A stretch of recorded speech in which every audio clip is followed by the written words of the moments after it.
తప్పటడుగులు వేసిన తల్లిగా విసిరేసిన ఈ దారి తప్పిన తల్లిని వదిలేయకు. చచ్చి పుడతా నాయన బిడ్డగా నీ కడుపున.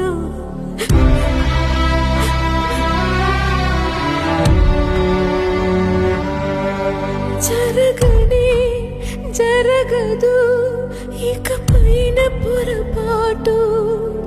నమ్మరా అమ్మని నీ మీద నా ఒట్టు. నల్లనివన్నీ నీళ్ళని తెల్లనివన్నీ పాలని అనుకున్నా గనుకే కుమిలిపోతున్నా. నేను చేసిన తప్పు చెరి